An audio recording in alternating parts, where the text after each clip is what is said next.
go operate a salon back in Ghana. Small businesses are for South Africans. Take a look. We're taking back the informal market, full control of the informal market as South Africans. We are saying it's time for us as Africans to build this continent.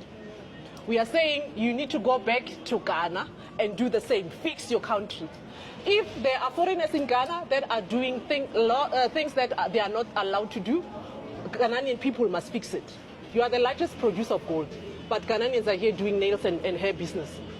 We do understand that South Africans, just like every other country, right, they do have laws, isn't it? Now, there are laws that protect the retailing business. I know a lot of you are going to get angry. You know, many of you are going to say, oh, they're being xenophobic or they're being Afrophobic. And you always be like, oh, why are they attacking only the black people? They never attack the whites. These blacks are just there to live, you know, to hustle and stuff like that. But no. South Africa equally has laws. Now, there is a law that backs, there's a trade law that actually backs the South African locals. Now, under the Immigration Act 13 of 2002, foreigners can wholly own and operate a business in South Africa, but they must secure a business visa, invest a minimum of 5 million South African rand, which is approximately 275,000 US dollars. Now, if we were to convert 5 million South African rand to Ghana cedis, it's going to be giving you approximately 3,530,343 Ghana cedis, right? So that is the amount of money you need to have before you can get into business in South Africa. But do not forget that the most important one is obtaining a business visa. Now, many of these people do not have that. Now, let's convert to Naira as well. So 5 million South African rand converted to Nigerian naira is approximately 419,127,950 Nigerian naira. Now, to be honest, what would I be doing in South Africa if I were to have such an amount of money? That's close to 500 million.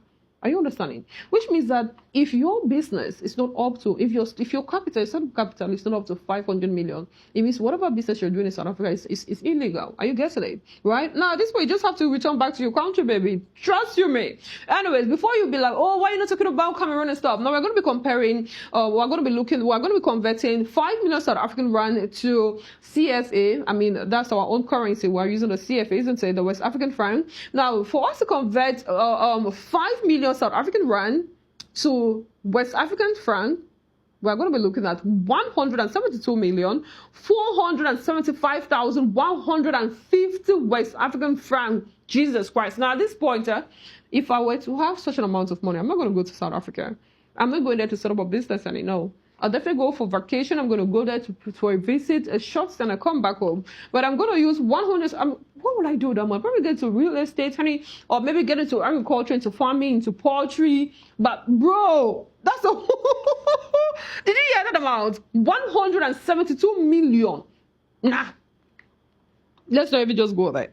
Anyways, now, like I said, G is just acting within their right. It's her right as a South African local, you see. Because when you open these businesses, do not forget that you're making life difficult for these people. They're equally going to ensure that at least 60% of their staffs are South African citizens or permanent residents. Now, did you hear that? Now, this is where the problem is coming from, because some of these business owners, right, they could actually have 5 million South African rand, but if you take a look at their employees, how many of them actually do employ South African locals or South African citizens? Very few of them. Now, we're talking about 60% of your staff, which means that if you have 10 employees, six of them has to be South Africans. South African government has been actively drafting new policies and reviewing private member bills aimed at reserving certain small, micro, and medium enterprises exclusively for locals.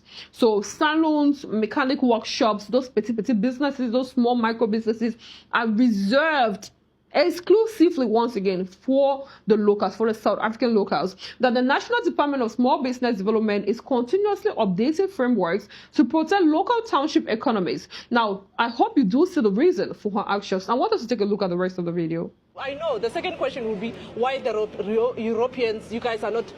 We don't have Europeans in our townships. We don't have them in the informal market. They are here as potential investors. And if there is an European or a white person that is operating a business in the informal market, we are also going to deal with them decisively. We were engaging Chinese people not so long ago there by China City because they are doing wrong things. So we want potential investors that are going to employ our people when they get here, that are going to, now I see Ghana ladies working here. South Africans are expected to fold their arms and be spectators in their own land, which is an unfair practice. I also don't want that to happen to the Ghana people. We must come to Ghana to build infrastructure like we are doing with MTN, with Standard Bank and FNB and Pick n Pay there in your countries. All those shops or businesses are employing Ghana people, not South Africans in Ghana. So we want the same here. Now you guys, instead of giving us products from Ghana, you want to come and operate a small shop. You want to come and sell in the streets. It's an unfair practice. No country allows that. Let me not even talk about other countries. I'm talking about South Africa. South Africans must run these shops. You must also go run shops in the informal market in your own country. South Africa has DSTV there in Ghana. They've employed qualified, educated Ghanaians. They are contributing to your economy. They are not taking nail businesses. They are not selling on the streets. So we want order in the African continent. We want development in the African continent. Now, to the Ghanaians, because you have been the one blowing this thing out of proportion, right? Before you complain, I want you guys not to forget that you equally have similar laws, which states that retailing business are only in capital letters reserved for locals. Now, before you argue with me, let's carry on. The Ghana Investment Promotion Center Act 2013, Act 865, specifically Section 27, Sub 1, explicitly prohibits non-citizens from engaging in retail trading, hawking, petty trading, or selling goods in stores and markets. Now, these are the same things that you do in the streets of South Africa. Now, you sell your goods, you hawk, you just open your small stores or shops, as you call it, by the roadside in South Africa. And when they tell you that this is totally unacceptable, when they send you away, you call them Afrophobic, you call them xenophobic. But this is against your Ghanaian law. So I don't understand why you think that it's okay for foreigners to respect your laws, but it's not okay for you to respect South African laws. Now, many a times we have seen, especially last year, it was really rampant last year, where Ghanaian market women, just Ghanaian traders in general, right, they took to the streets. At some point, they were even closing shops belonging to foreign nationals. Now, do you want us to talk about the motor spare parts of market in Kumasi? You don't want us to go there, right? Where they were closing push shops because they said retailing is only for Ghanaian locals. That's it. Now, the retail and petty trading space is reserved exclusively for Ghanaian citizens to protect local indigenous businesses. Foreigners are only allowed to participate in retail trade if they invest a minimum of $11,000 US in cash or goods and services and employ at least 20 skilled Ghanaians. Right. Now, if a foreigner meets this high investment threshold, they are largely restricted to operating at the wholesale level rather than the local markets or petty trading level, which means when you go to you're not supposed to sell in Ghanaian markets. No, as a retailer, jamais. Now, engaging in retail without meeting this requirement is an offense. Did you hear that? Engaging in retail without meeting this requirement is an offense. Furthermore, any Ghanaian citizen who rents out their market stall to a foreigner acts in violation of the act and faces legal penalties. Another year and all.